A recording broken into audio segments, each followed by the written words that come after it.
अब आपको मुरादाबाद लिए चलते हैं और मुरादाबाद में मेरे सहयोगी कुमार गौरव इस वक्त मौजूद है। सीधा उनका रुख करते हैं कुमार, क्योंकि यहां पर 6 पिछले बार जिन सीटों पर चुनाव हुआ था 6 में से 4 बहुत ज्यादा उम्मीद से होगी यहां पर इस बार भी समाजवादी पार्टी, क्योंकि मोदी लहर में भी हमने देखा था कि समाजवादी पार्टी ने यहां अपना पताका फहराया था। चलिए, शायद कुमार गौरव मेरे साथ मौजूद नहीं है। चलिए, कुमार हमारे साथ मौजूद नहीं है, लेकिन प्रशांत देव का रुख कर लेते हैं। जी प्रशांत, आपकी बात भी अधूरी रह गई थी क्योंकि हमजा मियां सामने आ गए थे आपके पास आते हुए। बरेली में प्रशांत, फैक्टर्स क्या इस बार असर करने जा रहे हैं? आप तो लगातार वहां बरेली में रहे, क्या दिखाई पड़ा? देखिए, बरेली की बात करें तो बरेली जैसे कि मैंने सब जानते हैं कि बीजेपी के गढ़ रहा है, लेकिन गठबंधन भी इस बार जबरदस्त चुनौती दे रहा है क्योंकि कई ऐसे फैक्टर हैं, जाति समीकरण है, एमवाई फैक्टर है, जिससे कि चुनौती मिल रही है। हालांकि अभी हमने बीजेपी के प्रत्याशी से बात की तो वो इस बात को दरकिनार करके अपनी ताल ठोक रहे हैं। बहरहाल जनता जनार्दन के दिल में क्या है, उनके मन में क्या है, उनसे बात करते हैं। कुछ लोग हमारे साथ हैं जो वोट दे के आए हैं, बुजुर्ग हैं, बरेली को अच्छी तरह से समझते हैं, कई बार मतदान कर चुके हैं, कई सरकार को देख चुके हैं। क्या नाम है सर आपका? प्रमोद कुमार मिश्रा। प्रमोद जी, क्या मुद्दा है इस बार और इस बार की हवा कैसी है और मुद्दा क्या है? क्या सोच के बरेली के लोग आगे बढ़ रहे हैं, मतदान केंद्रों पे आ रहे हैं? सुबह से भीड़ में देख रहा हूँ, काफी उत्साह भी लोगों में दिखाई दे रहा है।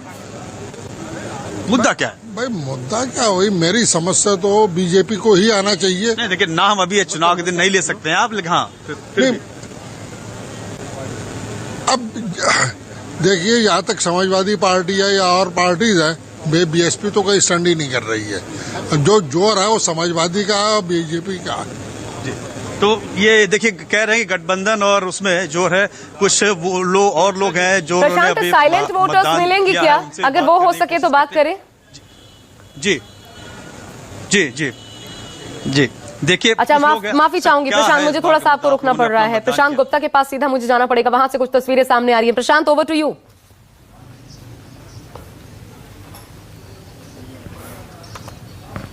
देखिए, मैं आपको बताऊं कि इस समय शाहजहानपुर में हूं। शाहजहानपुर जिला जो है काफी हॉट सीट माना जाता है, चर्चित सीटों में से एक है। यहाँ से सुरेश खन्ना यहाँ से खड़े हुए हैं और ये 8 बार के कंटिन्यू विधायक हैं और वो भी एक ही सीट से।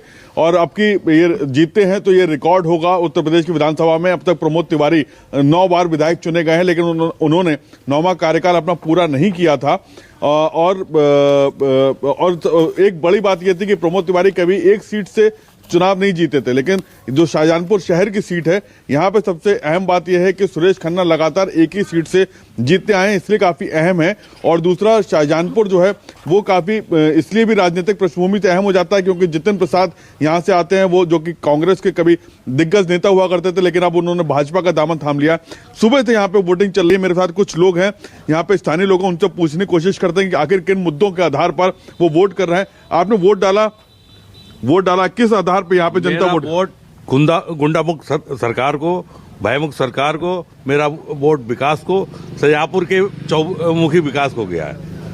तो क्या मुद्दे क्या है यहाँ पर? क्या किन मुद्दों के आधार पे आप लोग वोट कर रहे हैं इस बार? मुद्दा खन्ना जी का एक इलेक्शन तो कायदे में तो ये निर्विरोध होना चाहिए, कोई विपक्ष में होना ही नहीं चाहिए। इतना विकास, विपक्ष नहीं होगा तो लोकतंत्र खत्म हो जाएगा। लोकतंत्र नहीं, मगर इस नवी बार जो है विपक्ष को यहाँ के काम को देख करके अपना कैंडिडेट ही नहीं खड़ा करना चाहिए था। हाँ, क्या लगता है आपको कि शाहजहानपुर के मुद्दे क्या हैं? मेन मुद्दा है यहाँ विकास। माननीय खन्ना जी ने इतना जिले का, इस शहर जिले का इतना विकास किया है, आज तक कोई नेता इतना विकास नहीं कर पाया। या इन्होंने किया है या जितिन प्रसाद जी ने बहुत विकास किया है। इसलिए जनता आपकी भाजपा की जितिन प्रसाद के नेतृत्व, माननीय खन्ना के नेतृत्व में 6 सीटें जीत कर आएगी। क्या लगता है आपको इस बार जो है वो मुद्दे और क्या है यहाँ पे? छुट्टा पशु का मुद्दा था और इसके अलावा बेरोजगारी, महंगाई, ये सब मुद्दे हैं कि नहीं है? बेरोजगारी तो कोई खास नहीं है क्योंकि अब धीरे धीरे योगी सरकार ने लोगों को, युवाओं को रोजगार देना शुरू दिया है। रोजगार दे रहे हैं, लोन दिया है लोगों को, रेहड़ी पटरी वालों को दिया है। अच्छा, क्या आप किस बिरादरी के हैं? मैं मोनू यादव। अच्छा, और तो सपा पे नहीं जा रहे हैं? नहीं। क्यों? सुरक्षा जो है योगी सरकार में है। योगी सरकार जो है पूरे प्रदेश को, हर जनपद में क्या नाम, महिलाओं से लेके बेटियों को सुरक्षा दे रही है। भय मुक्त शासन है। तो ऐसा शासन तो हर व्यक्ति को वोट चाहिए। डाला है आप? अभी नहीं डाला, डालने अभी जाएंगे। डालने जा रहे हैं। जी जी। ये देखिए, ये तमाम वो लोग हैं जो यहाँ पे पोलिंग बूथ के बाहर हैं और ये लोग अपने अपने विकास के मुद्दों के साथ में आए हुए हैं। आपके पास में क्या, आपने वोट डाल दिया? अभी नहीं, डालने जा रहे हैं। डालने जा रहे हैं, क्या सोच के डालने जा रहे हैं वोट? मेरा वोट तो कमल के फूल को जा रहा है। उसकी वजह ये है कि जब से योगी सरकार यहाँ पे आई है तब से आप चाहे रात के 12 बजे चाहे रात के 1 बजे कहीं भी अकेले जा सकते हैं, कोई लूट नहीं है, पूरी सुरक्षा है। चलिए, मतलब ठीक है प्रशांत, सबसे बड़ा इशू है। देखिए, मैं आपको बताऊं कि यहाँ पे 6 विधानसभा है शाहजहांपुर में, जिसमें से 5 पर 2017 में कब्जा था बीजेपी का और 1 सीट हारी थी महज। और इस बार भी मुकाबला काफी दिलचस्प है क्योंकि बीजेपी का एक गढ़ माना जाता है शाहजहांपुर को। तो देखना होगा कि वो अपना प्रदर्शन दोबारा दोहरा पाएगी या फिर इस बार कुछ और नतीजे 8 आएंगे। बार के विधायक यहाँ से सुरेश खन्ना, उनका असर साफ तौर पर नजर आ रहा है, बातों से ही पता चल गया। प्रशांत आप बने रहिएगा, इसलिए भी फील्ड पर जो हमारे सहयोगी हैं वो मूड जनता का आप तक पहुंचा रहे। प्रभाकर मिश्रा का रुख कर लेते हैं, बिजनौर से हमारे साथ है दलित वोटर, मुस्लिम वोटर। प्रभाकर, यहाँ अच्छी खासी तादाद में है, अब लगभग 2 घंटे का वक्त भी बीतने वाला है। अभी क्या लाइन दिखाई पड़ रही है, क्या उत्साह कितना नजर आ रहा है, ये बताते हुए जरा समीकरण समझाइए।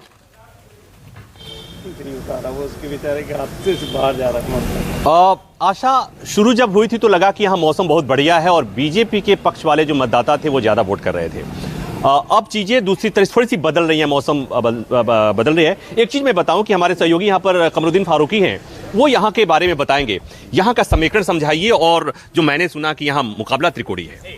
हाँ, यह मुकाबला तो बुरी तरह त्रिकोणीय है। और समीकरण की बात करें तो समीकरण टाइम के साथ पता चलेगा पूरी तरह से, क्योंकि पहले यहाँ बीजेपी की सीट है और गठबंधन बहुत अच्छी तरह यहाँ लड़ रहा है, लेकिन बसपा भी बहुत स्ट्रांग पोजीशन में सामने आ रही है।